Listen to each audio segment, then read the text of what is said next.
So today we're going to wrap up object-oriented programming by talking about the solid principles. These are principles that came out like far after object-oriented programming was developed, and they were just realized that these are the kind of they're restatements basically of the good design principles that we've already covered, but they're a little bit more formal. And so it's an acronym, of course. And the S in solid stands for something that we've talked about a little bit before, the single responsibility principle. And all that simply means is that you've got good encapsulation, right? A class should represent one thing, and it should only represent one thing and represent it well, okay? For example, the book class. When we started out with the book class, we thought, oh, well, it has an author's first name and a last name. But then we immediately realized, wait a second, those two things, that's not a book thing. Where does that belong? Well, that's a person, so it belongs in a person class. And we created a person class. And so one of the very first example we saw was that, right? A book is responsible for book things, right? And person is responsible for person things, right? It's good separation. That's the single responsibility principle. Now, a violation of this would be what's called the God class anti-pattern, right? It's a class that's responsible for everything. It sees everything. It knows everything. It does everything. And you can imagine that if you were to do even this first phase in one big giant file, or maybe go back to assignment 0, that third exercise was pretty complicated and you probably did everything in one big giant file, right? And that's going to be, hundreds, thousands of lines of code. We don't want that, right? Are persons and companies the same thing? No. So what should you be doing? You should be creating other classes.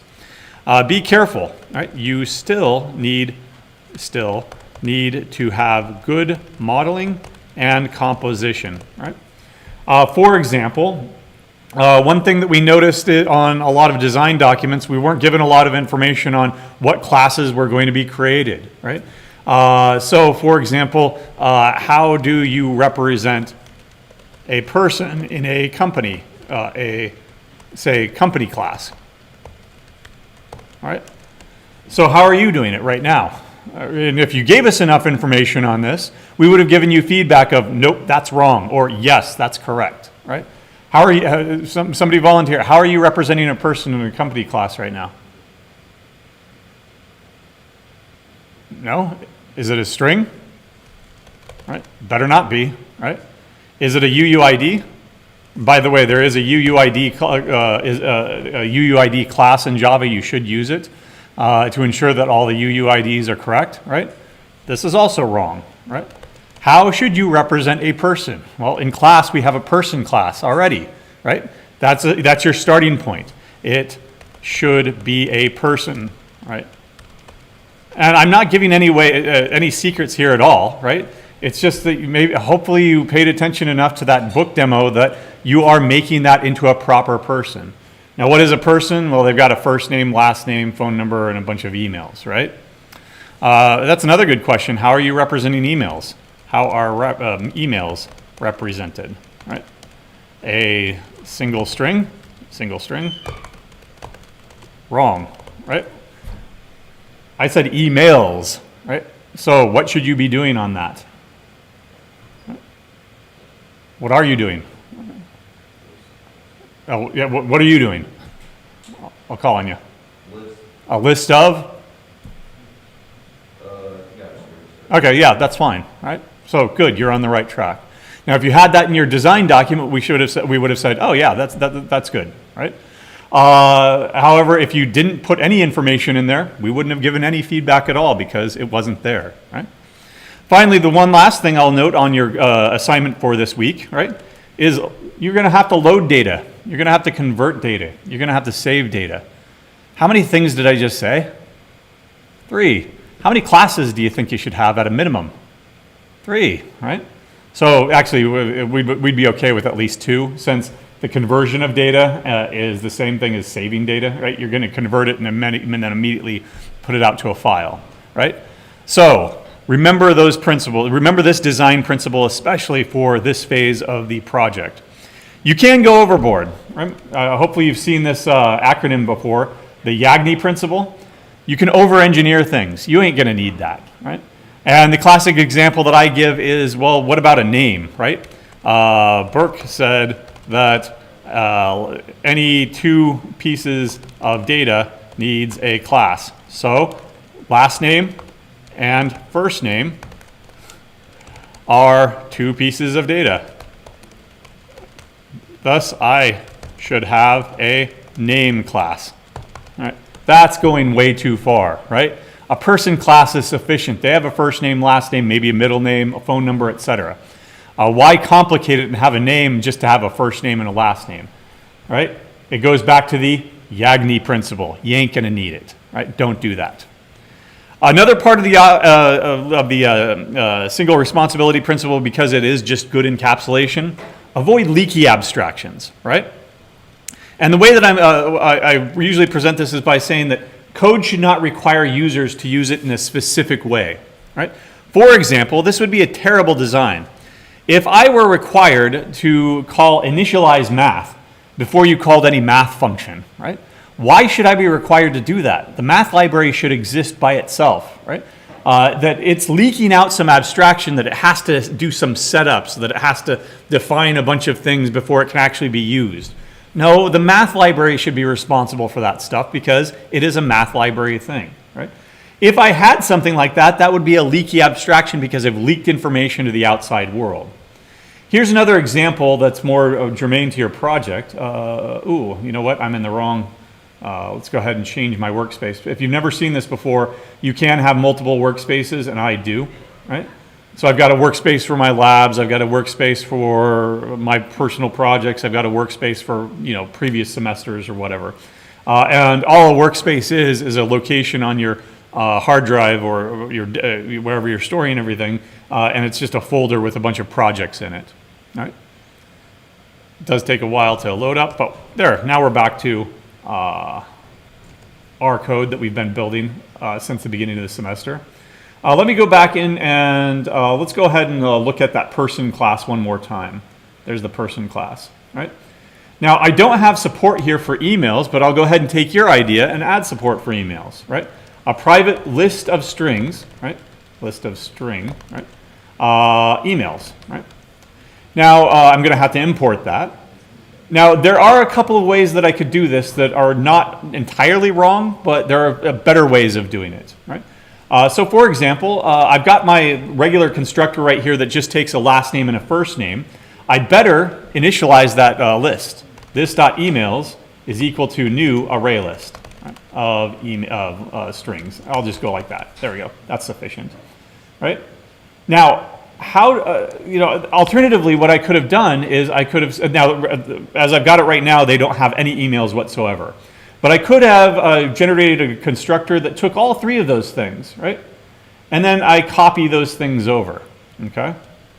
And the email list that you gave me is that email list. That's fine, right? Let's go ahead and reformat everything there.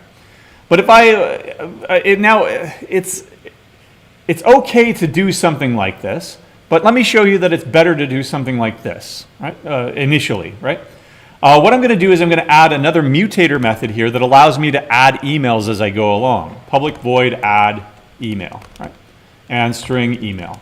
And then I can say this dot emails dot add email.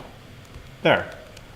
That's a lot better way of getting stuff in. Now that's not a leaky abstraction yet, but this is a little bit better design. And whether or not you have this design or the first design, we don't care on the first assignment, but you're going to find that this pattern here is a lot better when you start actually putting stuff on invoices, right? Here's the leaky abstraction. What if I had a getter for this? Public list of string get emails, right? And I return this dot emails. There we go. Okay. Now let me go ahead and go over to my demo class here, and let's see what the consequences are of that now. I'm going to go ahead and create a person here. P is equal to new person, Joe Smith. Right? There we go, Smith. There we go. That doesn't matter, right? And then I can add some emails. P.add email, a@b.com, right? And add another email. P.add email, c@d.com. Right? And by the way, if you wanted to bring in a library to represent emails as an actual class, that's fine. But again, for this project, that's probably a Yagni. I would do that in real life because, of course, I could give you a invalid email with no at sign. A class would validate that data, right? All right, now let me show you the leaky abstraction. Right? P.getEmails. Right? Now what that does is that's leaked out my list. Right? Remember that I made it private because I want good encapsulation. I want to protect my data. But by putting in a getter here that allows you to get the emails, what have I done? I've got that list now. I could say clear. Right? What's happened now? I've deleted all of that person's emails. Right? Now, arguably, it's already it's a mutable object, so therefore you can put stuff in. Why shouldn't you be able to delete stuff? No, I don't want to be able to leak this information out as to how I'm storing the emails in a list that you can then clear, that you can delete everything, right? So let me come back over here and let me make this a little bit better. If you want this getter, it would be much better to do the following. New array list. You remember what this is called? It's called a copy constructor. It'll take all their emails, it'll copy them all, and give a brand new list back, right? Let me show you that this has no effect anymore. System.out.println p.getEmails. Right. So even though I cleared out that list, I cleared out the copy. The original emails are preserved, right? That's how you can avoid a leaky abstraction. Don't leak information to the outside world, right, about your object, right? Person email demo, right? I'll just put that in the notes to remind you that we just did that, that demonstration. All right, like I said, that this is an acronym, the O of the solid principles, open-closed principles. And the statement of the open-closed principle is that every unit, in this case a class, should be open for extension but closed for modification, right? And this is basically classical inheritance, right? Superclasses provide general behavior that should not be changed otherwise. If you change it, then you must have had a bad design to begin with. And changing stuff up here will break everything down here, right? You've basically destroyed your entire hierarchy. And you've broken all this code, right? Remember that that big picture I showed you of all of the interfaces, the abstract classes, and then the actual classes of the collections library, like lists and sets and stuff like that? Imagine that they had a design flaw, that they had to change something up here. That would necessarily break code in all of the subclasses, right? Another example of a violation of this would be using the instance of keyword, right? I forget whether or not I covered that, but you can use that, right? So for example, if p instance of person, right? Then I can say system.out.println p is a person, right? Okay? If you find yourself using this in your code, you're probably doing something wrong, right?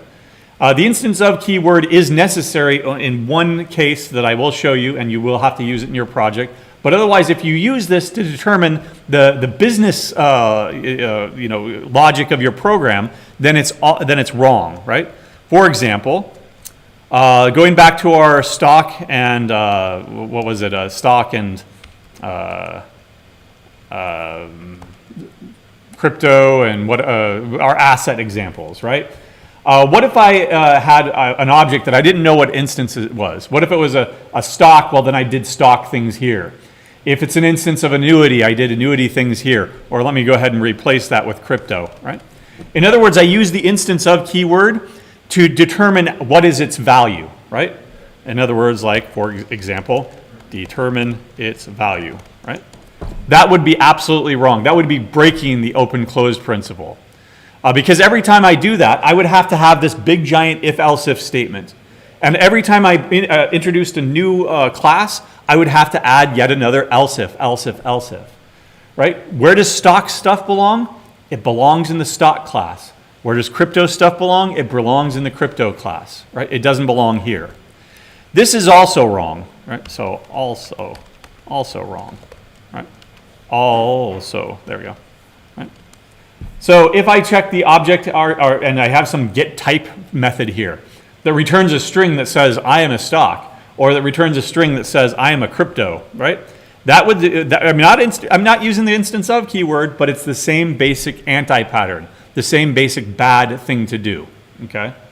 So make sure that you're not doing that. That's more relevant, of course, in the next phase, or actually the phase 3. But there is one time where you do have to use instance of, right? The only time that you should use it, in fact, you have to use it, is when you are doing type checks because you need to make a copy of something, right? For example, you may need to make a copy of, what are you doing, licenses and services? Make a copy of service without knowing what the object type is, right? Right? In other words, you're going to call a copy constructor, right? A copy constructor is like we did with the isotope, right? That we have an isotope sample of 10 grams. Well, what I want is a copy of that, but I want it at 20 grams. So I'll call that copy constructor. Well, how do I know that this is an isotope versus something else, right? Well, we only had isotopes. But if it was multiple types like licenses, services, products, or whatever else you're doing in your project this year, right? Then you would have to determine, I need to make a copy of this, therefore I need to call a copy constructor, therefore I need to use the instance of keyword to determine what's its type, okay? Another instance of this that I'll mention here is the final keyword, right? In Java, you can enforce this principle using the final keyword. If you use final with variables, that means that you're making them constant. Those coming from a C background will remember this as const, C-O-N-S-T. Those coming from a Python background, you don't have this at all in Python. There's no way that you can make a constant in Python. In fact, you can even override the math library's pi to be 3.1 instead, right? That's kind of bad. A final class cannot be extended, for example, integer. So let me come over here and show you what I mean by that. Integer, A, right? Let me go to this class and show you that it has been made final. If I tried to make a class that extended integer, right? For example, let's go ahead and create a new class down. Come on, I don't want all of that. Let's go ahead and collapse that and shut that off for now. And come over here and let's go ahead and create a new integer class, better integer, for whatever reason. And let's say that it extends integer. In other words, I want to fundamentally change what it means to be an integer. What does that mean? Well, okay, I'll make it into a floating point number because I don't believe in integers, right? Integers shouldn't exist. Instead, I'll go ahead and say, well, no, this is not an integer anymore. It's a double x, right? Private double x, right? That's not allowed because I can't extend integer because it has been made final. The type big integer cannot, or better integer cannot be subclassed of the final class integer. And that's a very good thing. It has been closed, right, for a modification. Right? Why? Because we all understand what an integer is. It's a whole number, negative, 0, and positive values. We don't want people going and changing what that means because that's insane, right? Just like changing pi would have been insane. Or don't change it from 3.14159 to 4, right? Go ahead or round it down to 3. We don't want that in our code. We're going to make it final and close that for modification, right? We're now on the L, which is the Liskov substitution principle. And that's stated as if S is a subtype of T, then objects of T may be replaced by objects of S without altering any of the desired properties of T. Now, what that means is, for example, if I've got, now here we go. We've done this before in 2 ways already, right? Here's my example. A violation of that would be the rectangle square example. We did that, right? Do we remember? Otherwise, we need to look at it again. We've got a square, which is a rectangle, which is a shape. But I've got mutator methods here that take my square that's 10 by 10 and I make it into a 10 by 20. Is that a square anymore? No. It's actually a rectangle. But because I've have this badly defined hierarchy, I've put everything into this hierarchy, right? Then it's a violation of the Liskov substitution principle. Another example would be, say, if I had person and I had an author and a director versus director, right? Well, this is also a violation of this Liskov substitution principle if I put this into a rigid hierarchy, because I want to create an author, Stephen King. Well, he also directed a film. Can I make an author into a director? Can I take a dog and make them into a cat? Can I take an ostrich and make them into a robin? No. This is an invariance, right? This invariance prevents a proper modeling of, say, Stephen King, who is both an author and a director, right? So what do? Remember, prefer composition over inheritance, right? So what I mean by that is, let's go back to my director class over here, and let me go ahead and sever that connection to person, right? All right? A director is a person, I will agree to that, but I don't want to put it into a rigid hierarchy. What I want to do is I want to use composition instead. Private, person, right? And then also a director has a list of their movies, so private list. And I'll just represent it as a string right now because I don't have a film class, right? And films directed.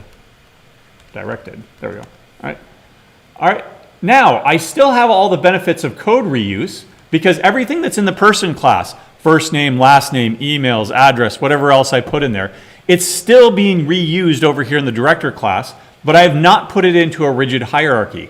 I've put it into a separate class. What if I wanted to have that director have a method that I want to know the director's name? All right, fine. Public string get last name. I'll just do their last name. Return this.person.get last name. I don't have to rewrite a lot of code. Instead, this is what's called a thin wrapper. I've got an object, and then I put a thin wrapper around it that represents a director and has a little bit more stuff in it, like a list of films directed, but it's not being placed into a rigid hierarchy anymore, right? And this is not a super anymore. Instead, it's a what? This dot person is equal to new person of last name, first name. Right? It's even responsible for creating itself, right? And in creating the internals that define it, right? I can go a little step further. Instead of putting it into a rigid hierarchy, I can define an interface instead. Implements person, right? There we go. Now, person is not an interface here, but I can make it into an interface. Let me go over here to the person class and say, okay, you're no longer an actual class. What could I do here? I'll rename this to original person. Here's the original person class, and let's go ahead and make that in. Nope, I don't want to make that into abstract. I want to rename that. So let's go ahead and rename. Refactor, rename, and I'll just call this original person. I don't know why I want to keep that code, but whatever. Right? And let's go ahead and create a new person now. By the way, if you're going to create an interface, you can immediately create an interface like this.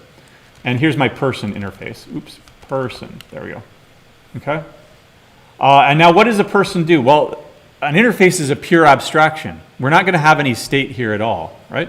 That this is a public string get first name. Right? So if you're a person, you should have this method called get first name. Public string get last name. If you're a person, you should have this method called get last name. Public string get formatted name. Last name, comma, first name, or something like that, right? And now my director class, right? Now it can implement that person as long as you add all those methods. It already had the get last name. Now it needs a get first name and it needs a get formatted name. And all I have to do is take care of those to-dos now, right? And it will be a person, right?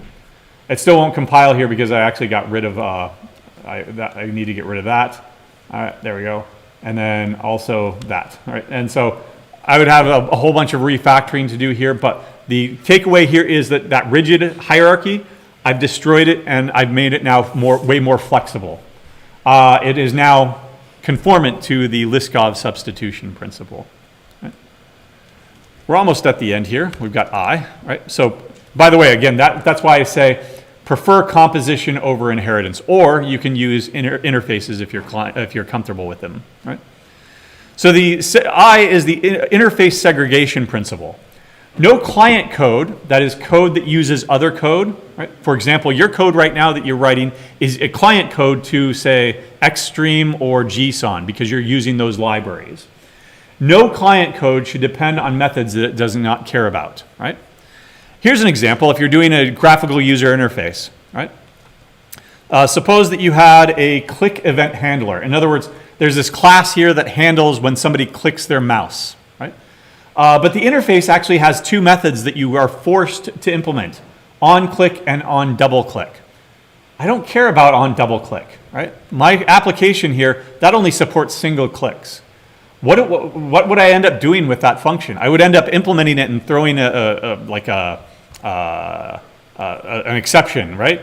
You end up making this method useless, all right? It may throw on exception.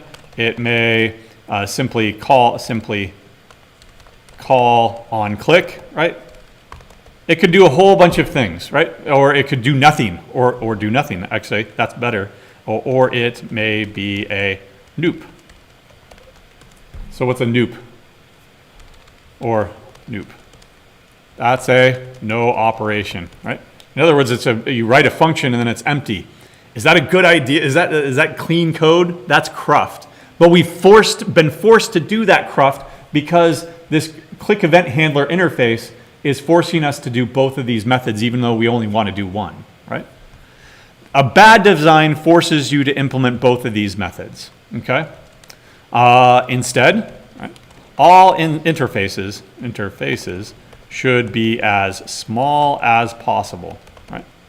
In fact, most are one or two or three at most methods, right?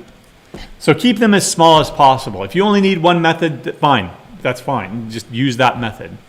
Remember that you can implement multiple interfaces like that. Again, that one diagram, I keep referring to that diagram. Maybe I should just bring it up. That one diagram on the inheritance hierarchy, collections inheritance hierarchy. Come on, bring it over here again, right? Look way up there at the top, the interfaces. In fact, some of those interfaces, come on, there we go. Some of those interfaces do not even define any methods. There's zero methods. For example, serializable and clonable and random access, those are properties. Those are saying that the array list has this random access property that you can jump to any location basically for free, right? There are no methods in there at all, right? Most of these will only, now some of these have maybe like a dozen methods, but, like the sub interfaces, they build on that, and so you end up with a lot of methods, but some of them only have one or two, right? Or zero, right? Why? Because you can implement multiple interfaces. For example, all four of these things, tree set, hash set, array list, and linked list, they're all clonable, right? You can see that that dot goes down to all of them. Not only that, but linked list here, it has four of these interfaces, right? It's serializable, it's clonable, it's a deck, and it's a queue all at once, right? So there really is no reason to make your interfaces large. In fact, you shouldn't, right? Because that would be a violation of the interface segregation principle. Finally, the D of the solid principles is the dependency inversion principle, right? And the statement here is that high-level code classes, modules, whatever you want to call them, should not depend on low-level modules, right? Here's an example. This is an example we're going to use later on. Suppose you write code to connect to a free MySQL database with very specific MySQL-only methods, right? In other words, that library was built just for that database, right? Now suppose that your company wants to change, right? They've bowed down to the Microsoft, and now they want to buy and migrate to MS SQL, or SQL Server is what that's called, right? Now what are they going to have to do? They're going to have to throw away all of their database code, right?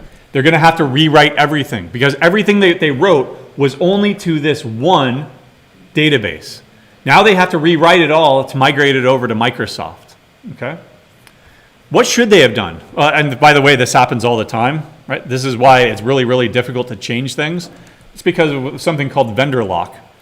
The cost of switching and rewriting all that code is greater than the cost of the current vendor, right? And so anytime the vendor raises their prices, you go and reevaluate, oh, okay, well, maybe now it's cheaper to actually go with them. Well, no, they'll only raise their prices enough to make sure that you have vendor lock, that the cost of migrating away to something else is slightly greater than just sticking with them, right? And as long as that cost keeps going up, their cost keeps going up, right? It's a really bad cycle to get stuck in that vendor lock.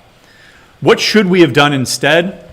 We should have written to a generic interface that each one of our databases implements, right? So there's a library for SQL, MySQL, there's a library for MS SQL, right? And we don't write to either one of them. We write to this interface that then these things implements those interfaces.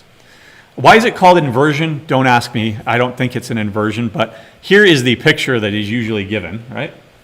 An inversion tells me that you take something and you flip it upside down. That's not the case here, though, right? So without dependency inversion, then we in our package, the one that we've written, it's going to reference this package over here, my MySQL database package. But with dependency inversion, the package that I wrote does not depend on package B. Instead, it depends on interface A. And package B implements that interface. And in this case, they're calling it inherits, but it's the same thing as implements. Right? Now, what do I have to do? I'm freed from vendor lock now, because I don't have to rewrite all my code over here in package A. Instead, all I have to do is throw away package B, throw away MySQL, and then plug in a brand new package, Microsoft SQL Server, right? And it's all good, right? Because I didn't write any code to that old package. I wrote it to this interface. Right? Much, much better. Here's an actual code example, right? This is a toy code example, right? But here it is without inversion. So without inversion, right? There we go. So what I have here, I formatted this as Java. I guess it's not liking it because it's not real Java. There, that's a little bit better, right? So suppose that I had 3 different libraries because I'm writing a phone app that needs to access GPS data, global positioning system data, right? I'm writing something to interface with Pokemon Go and I need to know where you are in the world. What's your latitude? What's your longitude? Now, if their phone has library A, then that provides a location and a GPS locator that gives me a latitude and longitude. Those are static methods that I can go ahead and use. But if maybe there's another library B here that's an Android library, right? It's an Android native library that gives me a location, and then from that I can get the latitude, I could get the longitude. Right? Library C returns a new cell phone data that's in latitudes are in radians for some reason in that library. In other words, 3 different libraries that all give you location, but they do it in different ways and using different data, right? Now, if I need to determine which library does this phone have. Does it have library A, library B, or library C? Right? And so I have to write this big if, else, if, else, if, else, if condition. And then if a new library comes out, what happens? I've got to change my code because I've written all my code specifically to the libraries that I know about. Here it is inverted, right? Inverted. And again, I'll put that in quotes there because I'm not flipping it upside down, I'm just changing it, right? What if I instead had an interface that represented a location, right? So, location, get location. Now, what does my code look like? My code looks like, well, it's just, I just need a location, right? Here, I'm not going to do all 3 of them, but suppose we had an Android locator, right? There we go. It implements that interface. And the way that it works is by simply just saying get location. Okay, we get that Android location using Android native, just like we did up here. Wrap it up into our location and return that location. Now, do I have to change my code at all? Only when I instantiate something. The client code no longer depends on the Android app or the Android library or library A or library B or library C. Right? Instead, my code looks like this. What locator do you want to use? I want to use the Android locator. Okay, great. After that point, who cares what locator it is? You have this generic get location. This is so much better than having a big giant if, else if, else if, else if statement all over the place, right? And that's it, right? You just have to instantiate whichever one you wanted. What if I wanted the other one, the GPS tower one? I would have a different instance of something implementing the locator interface, right? And then I could use that. But after I've created it, I don't have to worry about it anymore. I can just get the location from that thing, right? And again, inverting dependencies simply means that you're creating an interface that lies between them. It's not really inverting anything like turning it upside down. It means that you're taking these two things that interact and you're separating them and putting something in the center. That's an interface. This one uses the interface. This one implements the interface.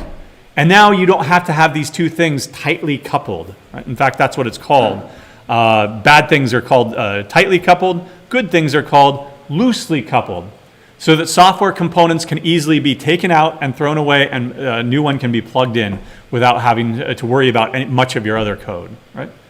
That is so much better. Right? I'll wrap it up by showing you one more thing here.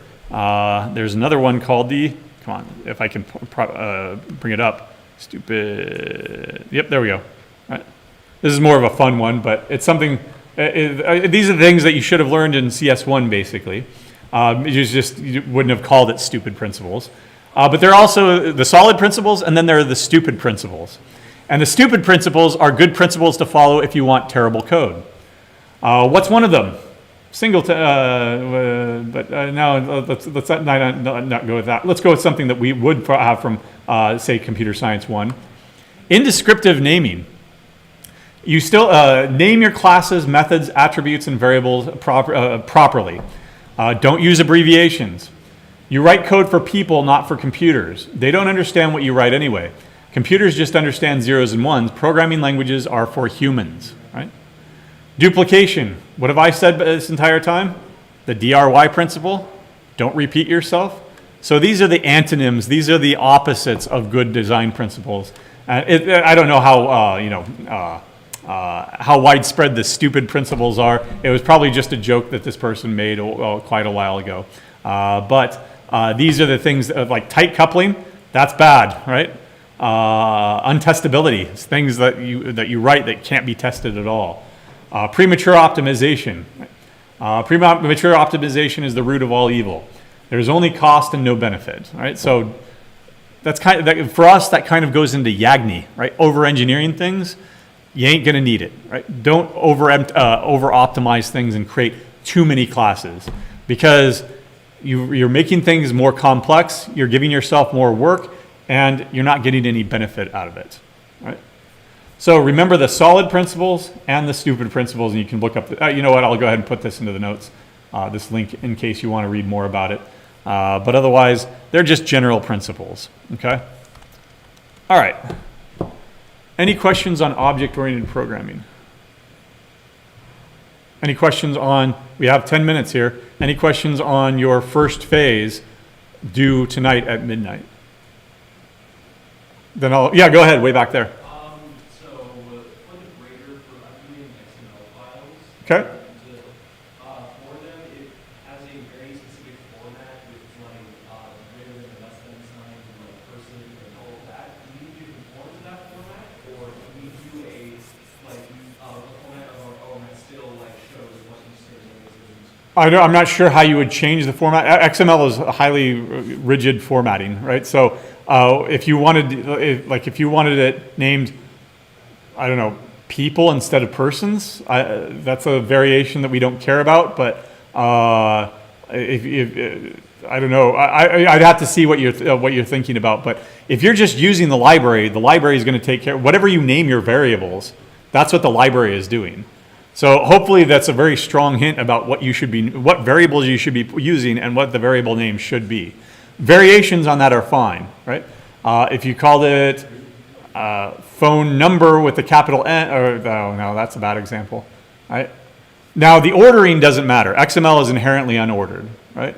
There's a question on that on Campus Wire. You can't impose an ordering on XML. You can on JSON. JSON is ordered. We're not going to look at that. We're going to look, does it represent the same data? Right? And that's what we're going to be looking for. Right. All right, remember bonus, you can do both XML and JSON, and doing that you're just using a different library to do it, and reading a little bit more documentation to do it, but that is worth bonus. There are a few updates on CampusWire. Just go ahead and make sure that you read those. Make sure that it works in the grader, and don't work at the last minute, because I go to bed at 9. I don't know about you. I wake up at 5. So there might be some LAs LAs have help hours today until 4 o'clock, I believe. And I'll be available on CampusWire in the evening, but not too late. Not at that last hour there. All right, I'll see you on Monday where we start on databases.